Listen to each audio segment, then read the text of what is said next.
지난 1년간 되짚어 보면 목이 칼칼하네요. 지난 1년간 되짚어 보면 참으로 안타깝고 아쉬운 일들이 많은 한 해였습니다. 하지만 그럼에도 불구하고 감사한 일들이 많은 또한 한 해였습니다. 사회적으로는 극심한 대립, 갈등 많은 한 해인 것 같습니다. 그에 비해서 교회는 크게 상처 입지는 않았지만 또한 그것 때문에 영향을 받은 한 해이기도 합니다. 하지만 하나님의 은혜로 잘 지내오게 하신 것에 감사합니다. 이제 묵은 해를 보내고 새로운 해를 맞이하는 이때 새해에는 더욱 감사의 제목들이 넘쳐나는 한 해가 되기를 원합니다. 그리고 더 큰 승리를 얻는 그러한 시간이 되기를 원합니다. 오늘 본문은 왜 여호수아 13장을 하느냐 하면 매주 수요일마다 이 구약 성경을 잘 이렇게 살펴보고 있는 가운데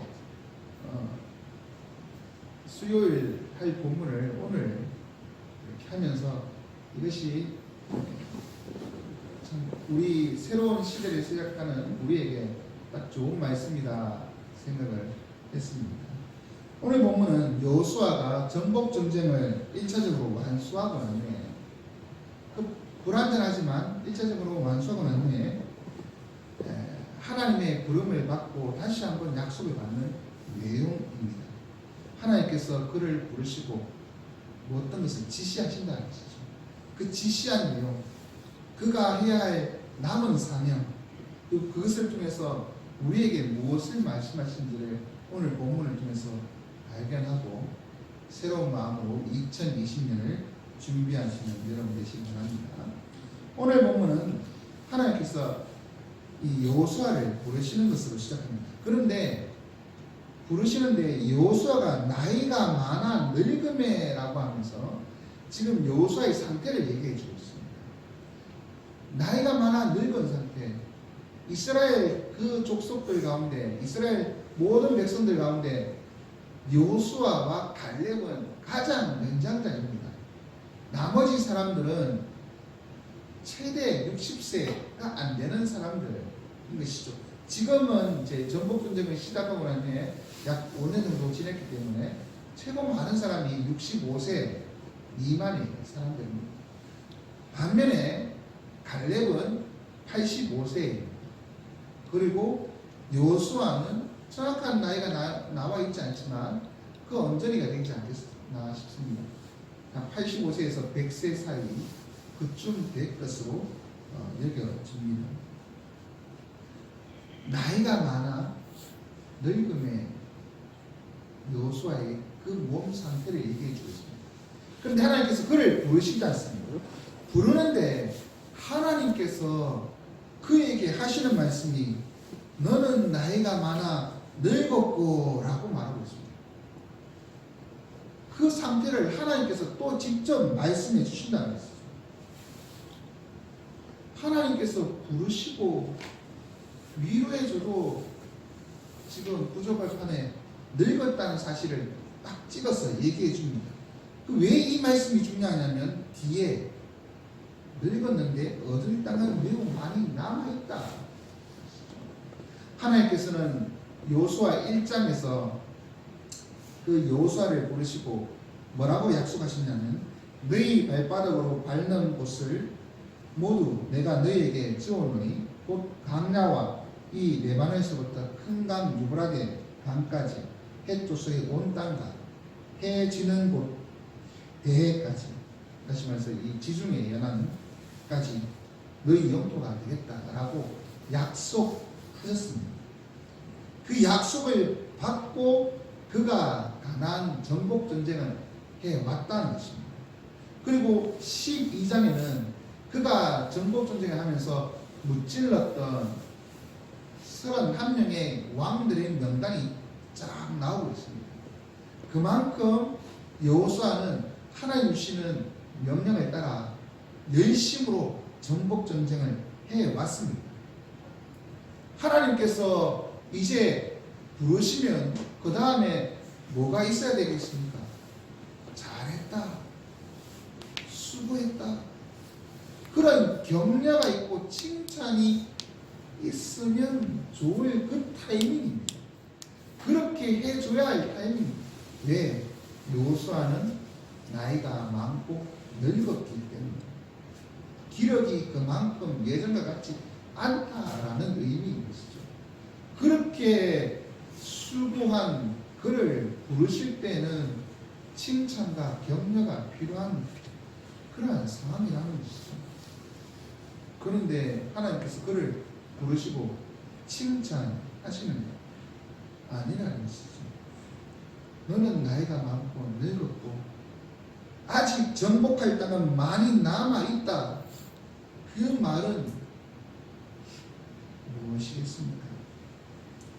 하나님의 마음이 어떤 마음이 느껴지십니까? 좀 답답하다, 좀 아쉽다, 조금 뭔가 부족하구나, 이런 느낌이 들지 않겠습니까? 답답함, 한숨, 그 말 속에 느껴지는 것입니다.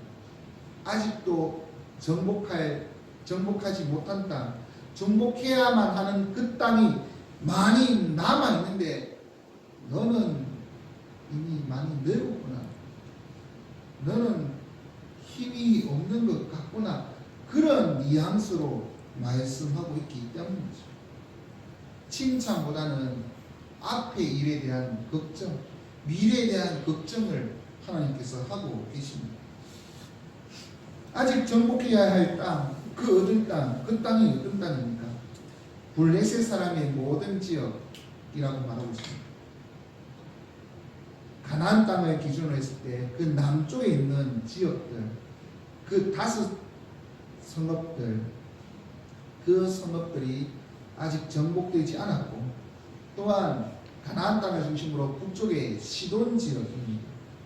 그런 지역, 그 위로, 시돈 지역 위로 북쪽에 지금의 그 레바논 시리아 그 땅 지역들, 그 땅에 대해서 아직 정복해야 되는데 아직 얻지 못했구나, 그런 말씀을 하고 있는 것입니다. 그 얘기를 들은 여호수아는 무엇을 느낄까요? 내가 좀 더 젊었더라면 하나님 위하여 이 정복 전쟁을 더 잘할 수 있을 것인데, 계속할 수 있을 것인데, 그러한 마음이 들지 않겠습니까? 그 아쉬움이 남지 않겠습니까? 내가 나이가 많아 늙어서 힘들구나, 이러한 안타까움이 느껴지지 않습니다. 시간은 우리를 기다려주지 않는다는 것입니다. 하나님의 백성을 이끌고 맞서 나가 싸웠던 여호수아도 나이가 많아 늙어서 힘이 붙이는 그 시점이 있는 거죠. 인생은, 시간은 인생을 기다려주지 않습니다. 아쉬운 것은 인생입니다. 자칫 잘못하면 후회, 안타까움만 남은 거죠. 정복해야 할 땅은 많은데 여호수아는 점점 늙어져 가기 때문입니다. 이제 여호수아는 하나님의 말씀을 들으면서 모세가 요단강 동편에서 이 가나안 땅으로 들어가기 바로 직전에서 들어가지 못하고 쓸쓸히 물러날 수밖에 없었던 것을 이해가 됐을 것입니다. 자신도 그러한 존재가 될 것이기 때문이죠. 완전히 정복하지 못한 이 땅, 하지만 자신은 늙었기 때문에 쉬지 않고 더 빨리빨리 정복했더라면 더 좋았을 것을 후회가 되는 그러한 모습들. 하나님도 네가 많이 늙었다라고 그렇게 말하는, 이제 죽을 날이 다가오고 있다는 것을 느끼기 때문에 그는 좀 더 살아있을 때 더 많이 정복하지 못한 것에 대해서 안타까워했을 것입니다. 왜 그때 하루 쉬었을까? 왜 그때 점령하지 않냐고 싸움하지 않냐고 쉬고 놀았을까? 후회, 아쉬움, 그리고 하나님의 땅을 정복해야 한다. 이 가나안 땅을 정복해야 한다. 라고 하는 거룩한 부담감, 그것이 그를 에워싸고 있을 것입니다. 하나님의 사명을 받은 지영가족 여러분, 2019년 되돌아보면 여러분의 마음은 어떻습니까? 아쉬움과 후회가 남습니까? 2020년 시간은 기다려주지 않습니다. 우리가 최선을 다해 우리 앞에 주어진 일들을 하나하나 해 나가야 합니다.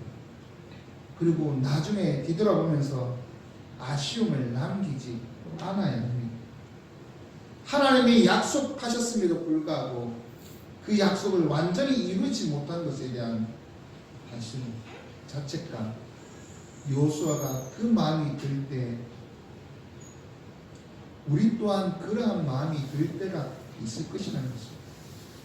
세월이 기다려주지 않는다는 것을 아십시오. 후회하지 않는 날이 되도록 노력하십시오.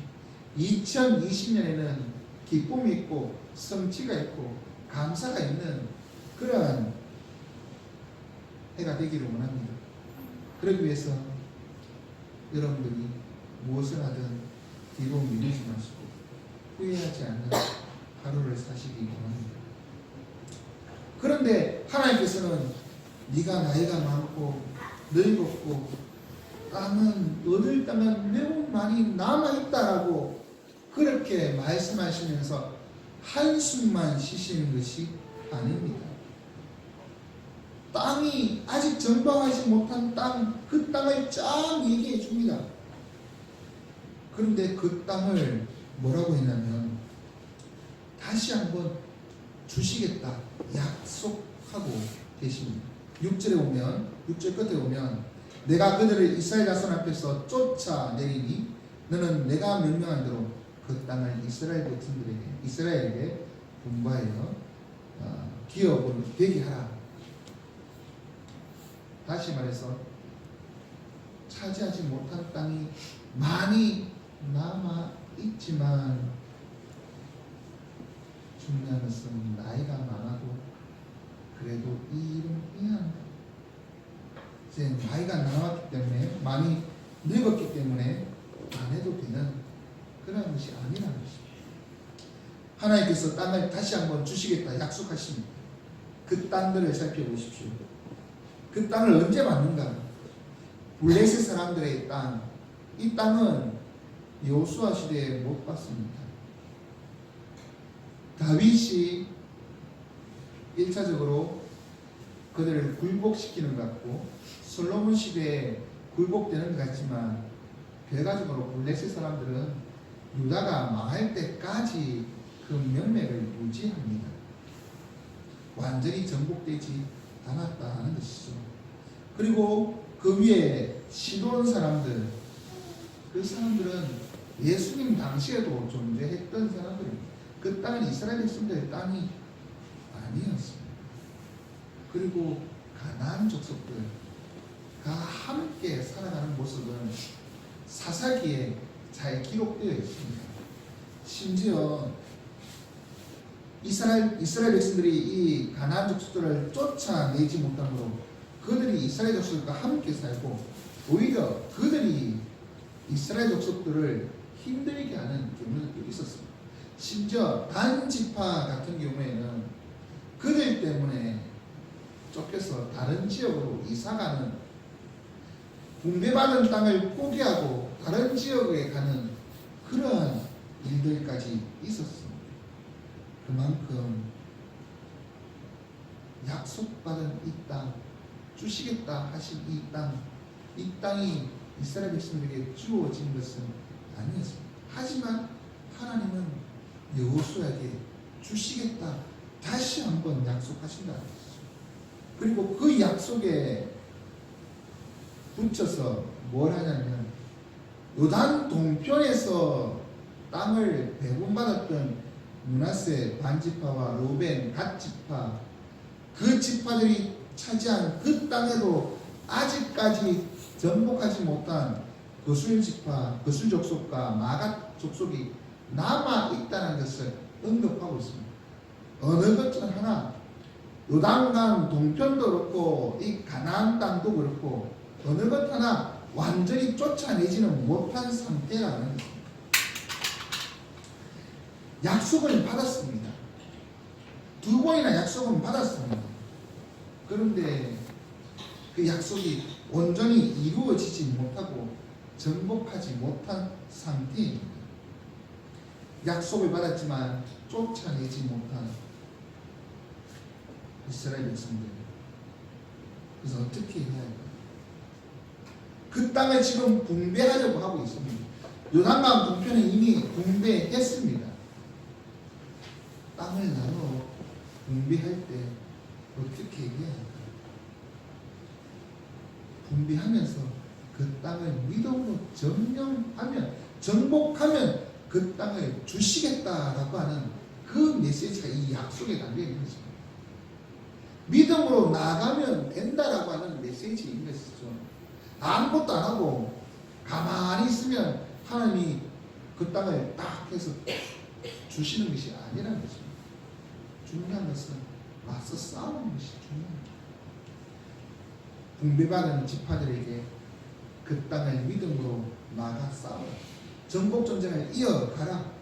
그러면 그 땅이 너희 땅이 된다.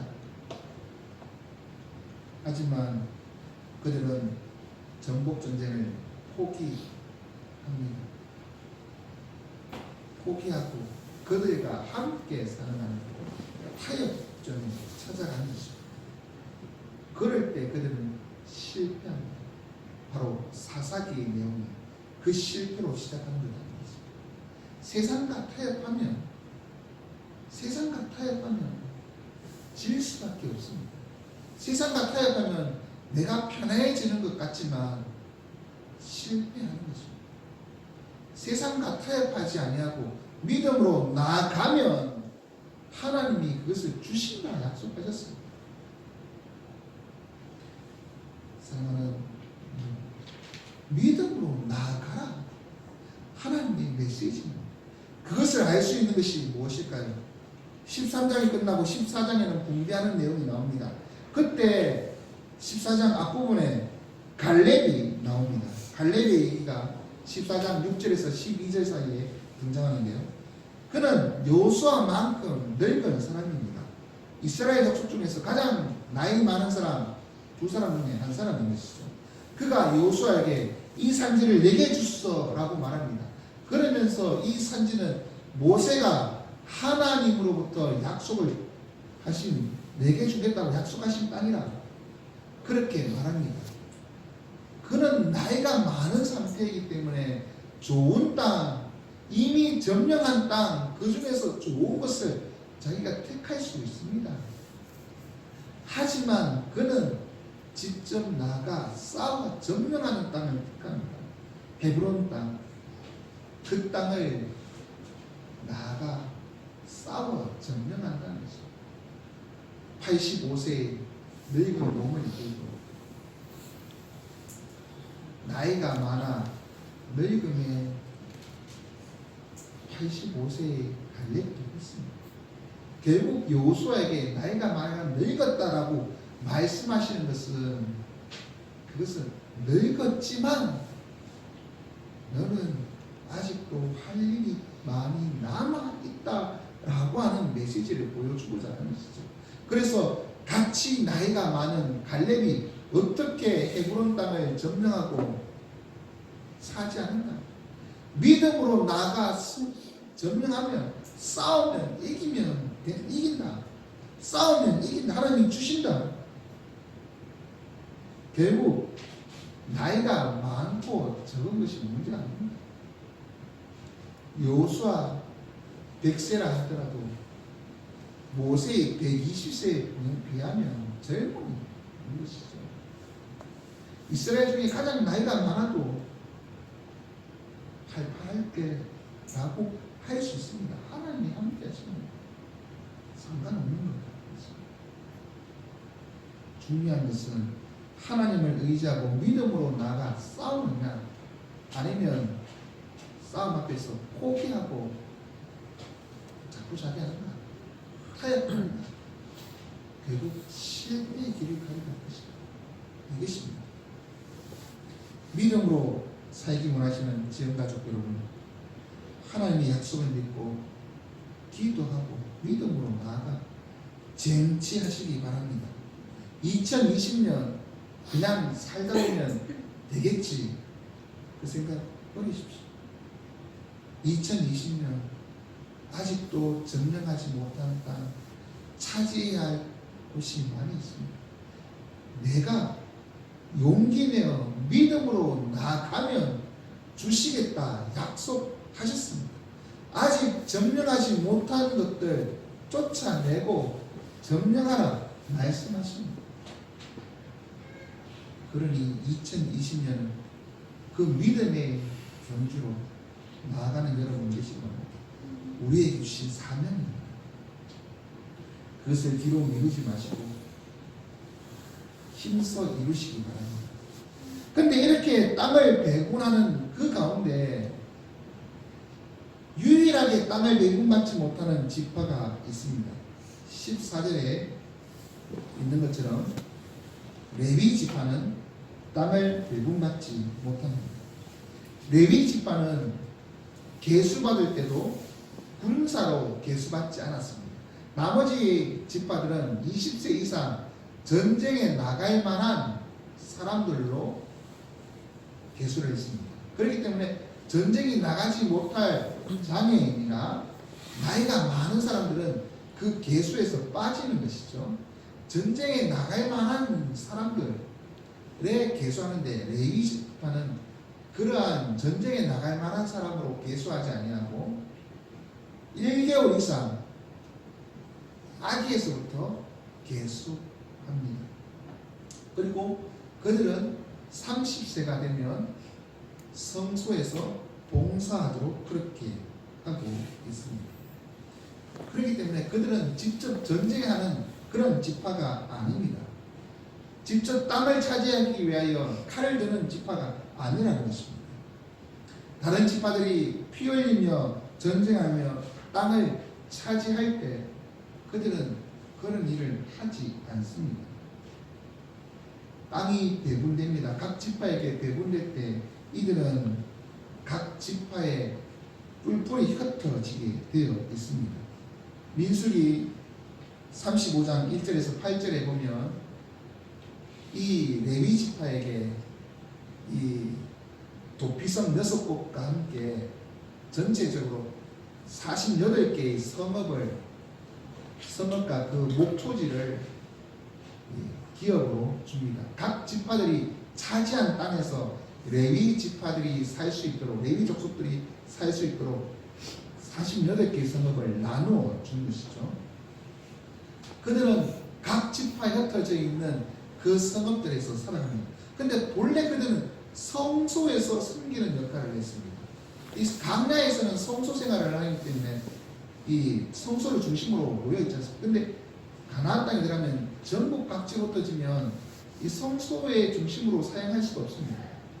하나님이 왜 한 곳에 모여 살라고 하지 않냐고 전국 각지로 흩어져 48개의 성읍에 흩어져 살라고 할까요?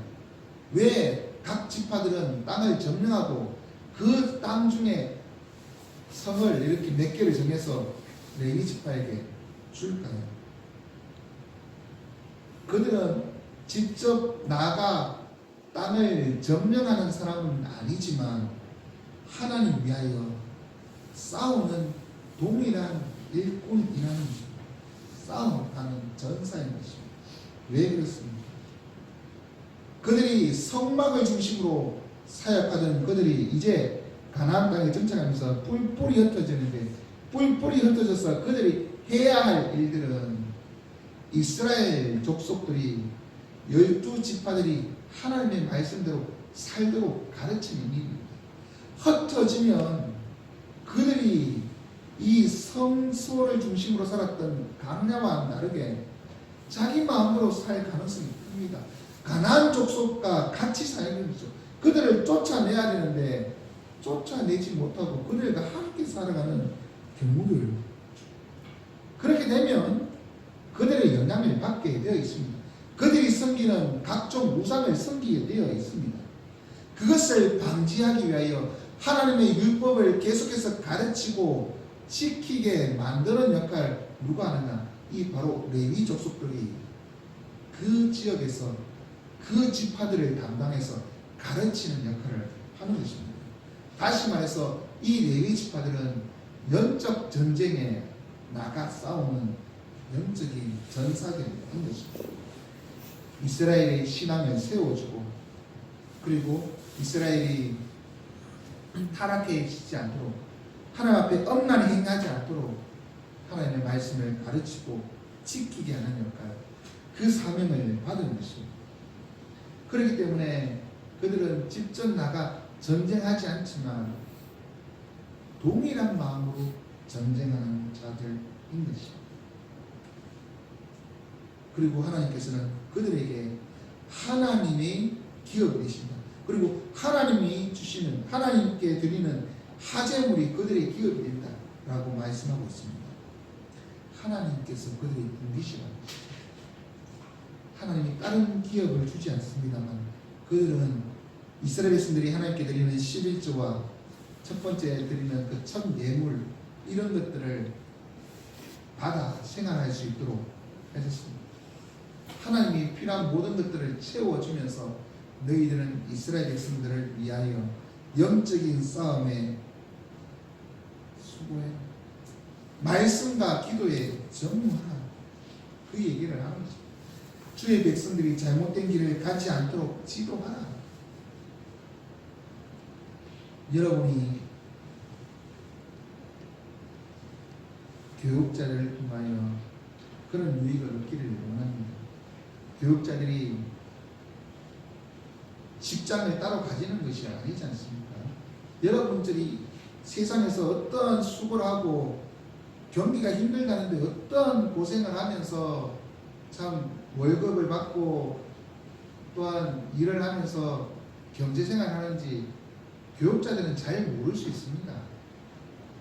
하지만 교육자들은 여러분들을 위하여 끊임없이 기도하고 말씀으로 양육할 것입니다. 여러분들이 바로 쓸 수 있도록, 그리고 여러분들이 세상에서 수고하고 힘들어서 땀 흘리면서 번 그것을 하나님께 기꺼이 드릴 때 그것을 통하여 생활하면서 하나님의 은혜, 여러분의 수고를 기억하며 기도할 것입니다. 영적 전쟁에 수용하는 이 지금까지 여러분, 우리는 신앙 공동체입니다. 여러분은 이 신앙 공동체를 위해 어떤 수고를 하십니까? 직접 나가 세상에서 싸워 이기십시오. 그리고 영적 전쟁에 또한 나가 승리합시다. 함께하는 싸움입니다. 목사님은 그러니까 교인들만 만나니까 세상 사람들을 잘 모르죠. 그런 얘기하는 사람 종종 있습니다. 세상 사람들이 얼마나 악한데 목사님은 교인들만 만나서 천사 같은 사람들만 보죠. 세상 사람들은 얼마나 나쁜 사람들 많습니다. 다 아닙니다. 함께 싸우는 사람입니다. 여러분의 세상에서 우리는 기도, 왼쪽 여러분들을 돕는 사람입니다. 함께 신앙 공동체, 아름다운 신앙 공동체 쌓아가는 그러한 공동체 되기를 원합니다. 그래서 2020년 믿음으로 승리하는 한 해가 되기를 원합니다. 이제 말씀 듣겠습니다. 칼빈은 우리가 무슨 일을 하든지 간에 그것은 하나님 주시는 성직이라 그렇게 말하고 있습니다. 목회자들뿐만 아니라 여러분이 세상에서 나가 사역하는 그 모든 직업이 성직입니다. 하나님 위해서 하는 일입니다. 세상에서 믿음으로 나가 승리하시기 바랍니다. 그리고 여러분 하나님 위하여 일하시기 바랍니다. 그럴 때 가정과 직장, 사업, 생활이 하나님 은혜로 복을 누리게 될 것입니다. 영적 전쟁임을 또한 기억하십시오. 우리 공동체가 믿음으로 하나가 되어서 영적 전쟁에 승리하기를 힘써서 하나가 되어 승리하는 그런 교회가 되기를 원합니다. 우리가 남 아니지 않습니까? 한 몸이다, 한 가족이다 생각하시고 함께 걱정하고 고민하고 기도하고 싸워가는 영적 전쟁에 승리하는 2020년 지원교회 한 가족들이 되기를 원합니다. 이제 말씀을 생각하면서 찬송가 550장으로 주신 말씀에 응답 찬송 올려드리겠습니다.